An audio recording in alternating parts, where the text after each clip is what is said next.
Welcome to Advocate with Dr. Rufus Lowe, where we aspire each and every day to eradicate the silence of good people who allow bad things to happen. And in doing so, we can together provide a new and glorious path forward for all.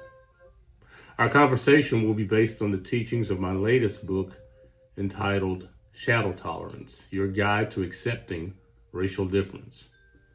Shall we begin? Deploying the National Guard to help reestablish law, order, and public safety in Washington, D.C., and they're going to be allowed to do their job properly.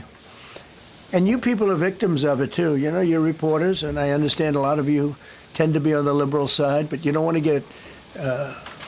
get mugged and raped and shot and killed. And you all know people and friends of yours that happened.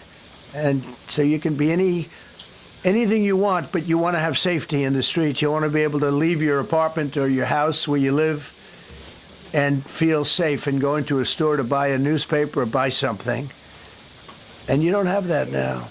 That spent decades crying about big government and tyranny are popping bottles because Trump has taken over the DCPD and deploying the National Guard against the citizens of our capital. Classic them. To be fair, this sort of thing is never what they meant by tyranny. You know, no. See, our government forgiving the student loan debt of a single working mother of three, that is the true face of tyranny. But turning the Capitol PD into your Praetorian Guard and using them to intimidate the citizens into submitting to your will, like, ain't nothing tyrannical about that.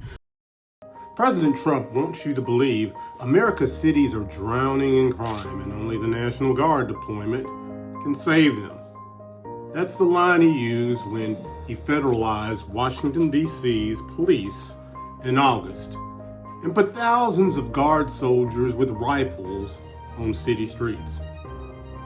Now he's threatening the same in Chicago and Baltimore and other Democratic-led cities, many run by black mayors. Here's the problem.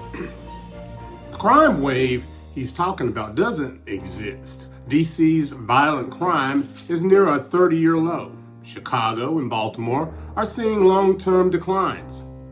Are these cities perfect? Of course not. But the numbers tell a different story than Trump's rhetoric. So why the soldiers? Why the occupation? Because this isn't about crime, it's about power. By seizing control of DC's police and threatening other cities, Trump is testing how far he can erode local autonomy and replace it with federal muscle. It's a direct assault on the authority of mayors and governors who don't answer to him, especially Democratic leaders of color. It's also about, let's call it what it is, political theater. Trump thrives on spectacle. Military vehicles rolling through city streets, soldiers with rifles standing guard. It's not public safety, it's a stage set for his law and order brand, designed to project strength while silencing dissent. And let's be clear, race is central here. Trump's targets are overwhelmingly black-led cities, just as past governments looked the other way when black communities like Tulsa and Rosewood were destroyed. Trump is once again painting black cities as inherently unsafe and in need of outside control. It's the old playbook of racial fear dressed up as crime policy. The truth is simple. You don't fix crime with soldiers, you fix it with schools. You fix it with jobs, good paying jobs, housing, and community trust. Deploying the National Guard doesn't reduce violence. It militarizes neighborhoods, intimidates its residents, and erodes democracy. Trump's crime rationale is a smokescreen. What he's really after is control of headlines and the chance to remind his base that he'll put black and democratic cities in their place. We've seen this before in American history, and we know how it ends. It doesn't end with safer streets. It ends with broken trust.